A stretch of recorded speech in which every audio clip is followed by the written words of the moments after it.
हे गाणं आहे ना आज अक्षरशः पुणे आणि मुंबई म्हणतंय आणि कारण पण तसंच आहे। तुम्हाला एक गोष्ट माहितीच असेल याच्यामध्ये की आज जवळपास निम्मा महाराष्ट्र पुणे आणि मुंबई इथे त्यांच्या कामाधंद्यानिमित्त सेटल झालेलं आहे याच्यामध्ये। परंतु ही जी दोन शहरं आहेत ही आपल्या महाराष्ट्राची एक नॉर्मली दोन मुख्य शहरं आहेत याच्यामध्ये। आता ह्या दोन शहरांनंतर ना तिसरं काय असा प्रश्न बऱ्याच वेळा निर्माण होतो आणि हे असं काहीतरी क्रिएट होतं याच्यामध्ये। तुम्हाला माहिती आहे का महाराष्ट्रामध्ये आणखीन एक तिसरं शहर बनवायचं काम महाराष्ट्र सरकार आणि केंद्र सरकारकडून जोरदार प्रयत्न केले जातात आणि याचा मोठा फटका पुणे मुंबईला बसू शकतो का नाही हे तुम्हाला याच्यामध्ये आज सांगणार आहे याच्यामध्ये। आणि आज आपण अशा शहराविषयी आज बोलणार आहे। तुम्हाला माहिती आहे का की जे भारताचं एक डेटा कॅपिटल बनण्याच्या मार्गावर असेल। आता प्रश्न पडेल अरे डेटा कॅपिटल म्हणजे असतं काय, डेटा कॅपिटल उभारण्याची भारतात नक्की गरजच काय याच्यामध्ये आणि हे येणाऱ्या काळामध्ये पुणे मुंबईचं मार्केट का कमी करू शकतं असे जे काही बरेच प्रश्न पडतात। आणि महत्त्वाची गोष्ट आपल्या सगळ्यांसाठी की एक नवीन मल्टीबॅगर सेक्टरची एंट्री इंडियन मार्केटमध्ये होती याच्यामध्ये। ओके, कारण रिलायन्स असेल, अदानी असेल, योटा असेल अशा भरपूर जणांनी याच्या ठिकाणी जमिनी मोठ्या प्रमाणामध्ये खरेदी करून ठेवलेल्या आहेत त्याच्यामध्ये। विचार करा किती इंटरेस्टिंग माहिती असेल, सगळ्याच तुम्हाला या व्हिडिओमधून येणार आहे। खूप नॉलेजेबल आणि व्हॅल्यू ॲडेड व्हिडिओ तुमच्यासाठी असेल, त्यामुळे संपूर्ण पहा। तत्पूर्वी अजून पण चॅनलला सबस्क्राइब केलं नसेल क्विकली सबस्क्राइब करा आणि बेल आयकॉनला कनेक्ट करून थांबा, कारण महत्त्वाचे अपडेट तुमच्यापर्यंत तात्काळ येतील। तत्पूर्वी सांगेन आमचे काही कम्युनिटी ग्रुप आहेत ज्याच्यामध्ये आम्ही फ्री वेबिनार्स कंडक्ट करतो, त्याच्या लिंक पण आम्ही शेअर करत असतो। ते खाली लिंक दिलेले आहेत, त्याच्यावर जाऊन तुम्ही जॉईन करा। आता मित्रांनो आज आपण ज्या शहराबद्दल बोलणार आहे ना ते शहर आहे नैना। होय, शहराचंच नाव आहे नैना याच्यामध्ये। आता तुम्ही ज्याप्रमाणे बघता की गुजरातमध्ये गिफ्ट सिटी केली गेली, ओके, आणि गिफ्ट सिटी म्हणजे एक फायनान्शियल कॅपिटल तिकडे एक वेगळ्या पद्धतीने तयार करतात। परंतु आता महाराष्ट्रामध्ये सध्या जोरदार चर्चा आहे नैनाची आणि मोठं काम याच्यावर चालू आहे। तर आधी समजून घेऊया नैना सिटी म्हणजे काय। ओके, आता नैना हे जे नाव दिलेलं आहे, ओके, तर हे कुठल्या मुलीचं नाव नाहीये, तर याचा अर्थ होतो Navi Mumbai airport influence notified area असा साधा सिंपल याचा अर्थ होतो। त्याचा शॉर्ट फॉर्म आहे नैना। मग आता हे कुठे, तर हे क्षेत्र नवी मुंबई विमानतळाच्या आसपास असणाऱ्या 170 गावांच्या याच्यासाठी त्यांनी सिलेक्शन केलेले आहे। महत्त्वाची गोष्ट म्हणजे या शहराचा बहुतांश भाग हा रायगड जिल्ह्यामध्ये येतोय, पण मुंबई ट्रान्स हार्बर लिंक आहे अर्थात अटल सेतू, त्याच्यामुळे प्रवासाचं अंतर अगदी 20 ते 25 मिनिटांमध्ये मुंबईमधून आपण कंप्लीट करू शकतो। आता आणखीन एक महत्त्वाची इन्साइट देतो तुम्हाला, हे शहर जवळपास 37,100 हेक्टर क्षेत्रामध्ये पसरलेले आहे आणि ते मुंबईपेक्षा तिप्पट मोठं ठरणार आहे ना। इंटरेस्टिंग गोष्ट याच्यामध्ये आणखीन एक महत्त्वाची गोष्ट लक्षात ठेवा, या शहराचं ऑफिशियली नाव जर तुम्ही बघायला गेले तर कर्नाळा साई चेर्नर न्यू टाउन असं त्यांनी ठेवलेलं याच्यामध्ये।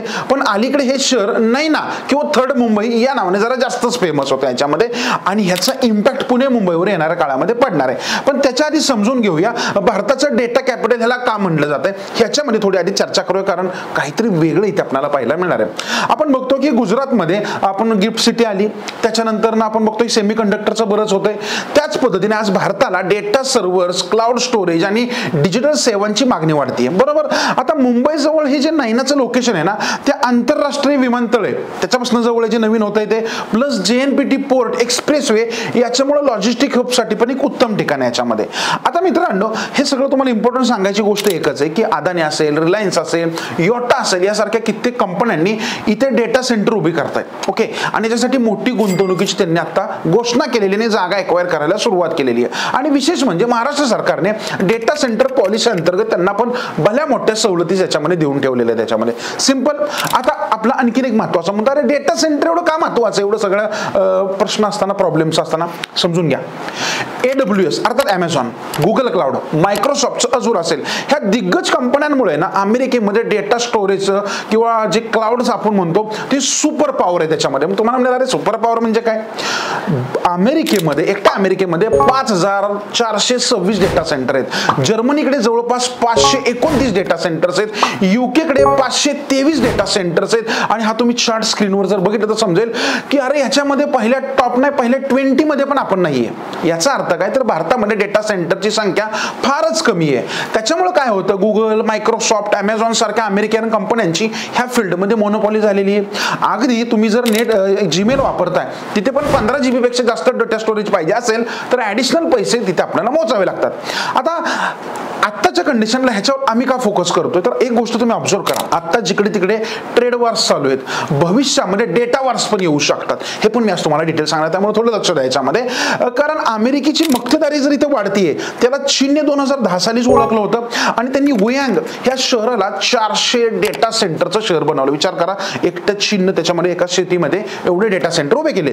तसेच ज्या प्रकारे दुनियामध्ये हार्ड डिस्क कडून पेन ड्राईव्ह कडे आपण चेंज झालो. ओके, पेन ड्राईव्ह कडून आपण आता क्लाउड कडे शिफ्ट होते. म्हणजे 15-1 वर्षानंतर तुम्हाला पेन ड्राईव्ह दिसणारच नाहीये, लक्षात ठेवा. सगळं क्लाउडला असेल. आता पहिल्यांदा CD ड्राईव्ह डिस्क वगैरे आपण पाहायचो, ते आउटडेटेड होत गेलं, पेन ड्राईव्हने जागा घेते. आता पेन ड्राईव्हची जागा हे क्लाउड घेते याच्यामध्ये. आणि हे पाहून भारत सरकार आणि साहजिक आहे अदानी, अंबानी किंवा ज्यांच्यासारखे बरेच मोठे उद्योगपती पण म्हणतात की अरे ग्लोबल डेटा सेंटर मध्ये आमचं इथे हिस्सा पाहिजे आणि भारताला हब बनवायसाठी हे सगळे आता रिंगणामध्ये उतरलेले आहेत. हे एक इम्पॉर्टंट इन्साइट लक्षात ठेवायच्यामध्ये. आता आणखीन एक महत्त्वाची गोष्ट लक्षात ठेवा, पण मित्रांनो, शहराला फक्त डेटा कॅपिटल म्हणून इथे बघितलं जात नाहीये, तर याला एक सायन्स कॅपिटल सुद्धा म्हटलं जात आहे. कारण याच्यामध्ये ॲग्रो फार्मिंग असेल, एज्युकेशन असेल, मेडिकल ट्रीटमेंट असेल, याच्यासाठी पण छोटी छोटी शहरं, छोटे छोटे सेंटर्स उभे केले जाणार आहेत, ज्याच्यामध्ये R&D ला फोकस केला जाईल. आता ही तर माहिती झाली नॉर्मली ह्या शहराची, पण अनेक जण या नैना शहराचा पुणे आणि मुंबई सारख्या प्रमुख शहरांवरती काय बरी परिणाम होईल याविषयी पण चर्चा करताना दिसतोय. तर मग जरा चला ते पण थोडं समजून घेऊया. ओके, त्याच्या आधी आपण सुरुवातीला बघूया की मुंबईवरती याचा कसा परिणाम होईल. आता हे बघा, मुंबईवर काय परिणाम होईल, तर पुरी एक सिंपल गोष्ट मला तुमच्या सगळ्यांना सांगायचंय की आम्ही इतके दिवस मार्केटमध्ये आहोत आणि आम्हाला असं दिसतं की अरे अजून पण मार्केटमध्ये माणूस एवढं सगळं करतोय, कमवतोय, पण प्रॉपर इन्व्हेस्टमेंट नाही करत, कारण त्यांना योग्य मार्क माहित नाहीये. त्यामुळे आम्ही हर घर SIP हे आमचं एक अभियान वेगळं चालू केलेलं आहे आणि याच्यासाठी आमची जी फिनशाक आहे ते पूर्ण प्रत्येकाच्या घरामध्ये पोहोचवायचं आमचं काम आहे, ज्याच्यामध्ये तुम्हाला तुमची ॲटलिस्ट 500 पासून SIP निवडता येईल आणि तुम्हाला पण तुमच्या लाईफमध्ये व्हॅल्यू ॲडिशन, मनी क्रिएशन करायला हे नक्कीच मदत करेल. त्यामुळे खाली फिनशाकची लिंक दिलेली आहे, डाउनलोड करा, तुमची KYC पूर्ण करा, टीम तुम्हाला तिथे कॉन्टॅक्ट करेल. आता मित्रांनो, कम टू द पॉइंट, आपण बघतोय की मुंबईच काय याच्यामध्ये, तर मुंबईवर काय इम्पॅक्ट होणार आहे. तर मुंबईची गर्दी आणि घरांचे भाव तुम्हाला तर सगळ्यांनाच माहिती आहे, परंतु एक नवीन सिटी जर तिथे तयार झाली तर थोडा तिकडे इम्पॅक्ट जाणवेल. घरांची किमती थोड्या कमी होतील, सर्वसामान्यांना घेता येणार. त्याच्यामध्ये नैना एक नव्यानं विकसित होणारं शहर असणार आहे त्याच्यामुळे. ओके, त्यामुळे मुंबईतला गर्दीचा भार याच्यामुळे मोठ्या प्रमाणात कमी होईल. IT असेल, डेटा सेंटर असेल, लॉजिस्टिक्स असतील, तर ह्या सगळ्या नोकऱ्या नैनामध्ये आपल्याला उपलब्ध झाल्यास मुंबईमध्ये राहण्याची नॉर्मली ह्यासाठी जी लोक गेले त्यांना गरज भासणार नाही, थोडं स्वस्तामध्ये नवीन लोकेशन आपल्याला भेटेल. आता मुंबईमधल्या घरांचे दर फारच महाग आहेत, आपल्यालाही सगळ्यांना माहिती आहे, त्याच्यामुळे लोकांना स्वस्तात घर नसतं. आता नैना सिटीमुळे नॉर्मली काय होतं की प्रायोगिक तत्वावर परवडणारी घरं सिडको, म्हाडा ह्यांच्या थ्रू पण तयार करायचं काम चालू आहे. आता ह्याच्यामुळे नवीन मुंबईचा पण आर्थिक दर्जा उंचावणार आहे, कारण ते नवीन मुंबईशी कनेक्टेड आहे. नवीन मुंबई आता फक्त निवासी क्षेत्र न राहता एक डेटा आणि टेक्नॉलॉजी हब पण याच्यामुळे ओळखलं जाणार आहे.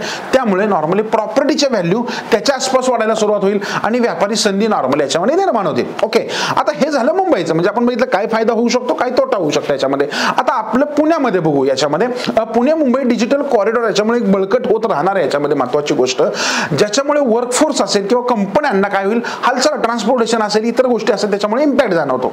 आता काही वर्कर जे आधी पुणे निवडत होते, IT वर्कर्स पुणे निवडत होते, तर भविष्यामध्ये त्यांना अरे चला नैनामध्ये पण आपल्याला एखादा चांगला जॉब भेटू शकतो, चांगल्या पगाराच्या नोकऱ्या त्यांना तिथे उपलब्ध होतील. आता याच्यासोबत पुण्यामधील अनेक IT असतील किंवा इतर बऱ्याच कंपन्या विस्तारासाठी पुण्यानंतर नैनाला प्राधान्य देतील, कारण का जमिनी स्वस्तात मिळतात, थोडा टॅक्स बेनिफिट मिळतो याच्यामध्ये. यातून आपल्याला एक समजतं की नैना शहरामुळे पुणे मुंबईवरचा थोडा नॉर्मली लोड कमी होईल. नैना शहर महाराष्ट्रामध्ये एक नवीन औद्योगिक क्षेत्र म्हणून उदयास येईल, याच्यामध्ये लक्षात ठेवा. आता हे सगळं आपण करतोय जी एक चांगली गोष्ट आहे, पण या शहरामुळे महाराष्ट्रामधली गुंतवणूक खूप मोठी वाढतीये, मोठे आकर्षण महाराष्ट्रात असणार याच्यामध्ये. कारण गुजरातमध्ये गिफ्ट सिटी ने फायनान्शियल टेक कंपन्यांना मोठ्या प्रमाणामध्ये आकर्षित केलं, बरेच बिझनेस तिथे घ्यायला लागले. त्यामुळे महाराष्ट्रामध्ये नैनाची भूमिका मुख्य असणार येणाऱ्या काळामध्ये. आणखीन एक त्रिकोण आम्हाला असं वाटतं याच्यामध्ये आपल्याला पाहिलं येईल. म्हणजे आता तुम्हाला प्रश्न काय त्रिकोण बरं याच्यामध्ये, की जसं पुणे, मुंबई आणि जसं की मुंबई म्हटलं की काय येतं बघा, फिनटेक हब. पुणे म्हटलं की काय येतं, ऑटो आणि IT हब येतो. मग नैना असेल ना, तर नैना सिटी आपलं एक डेटा हब म्हणून क्रिएट होईल, की जी येणाऱ्या काळाची गरज आहे. ओके, तर तुम्हाला काय वाटतं, गिफ्ट सिटीला नैना सिटी टक्कर देईल का? ओके, आणि महत्वाची गोष्ट त्याच्यानंतरची, भारतात भारताचं खरंच डेटा कॅपिटल ही नैना सिटी बनेल का आणि जी जगामध्ये अमेरिकेला किंवा चायनाला टक्कर देण्याचं काम करेल का? प्लीज कमेंट करून कळवा. तुम्हाला काय समजलं याच्यामधून हे आमच्यासाठी महत्त्वाचं आहे. आणि व्हिडिओ जर आवडला ना, कारण असं इंटरेस्टिंग व्हिडिओ बनवण्यासाठी खूप सारी मेहनत घ्यावी लागते, खूप डेटा सर्च करावा लागतो. ह्यासाठी तुमची लाईक आणि कमेंट आमच्यासाठी नेहमीच एक प्रोत्साहन ठरत असतं. त्यामुळे तुम्ही हक्कानं द्या. कमीत कमी 1000 लाईक्स याच्यावर आले ना, याच्यासारखे आम्ही अजून बरेच व्हिडिओ तुमच्यापर्यंत घेऊन येण्याचा नक्कीच प्रयत्न करू. तोपर्यंत धन्यवाद.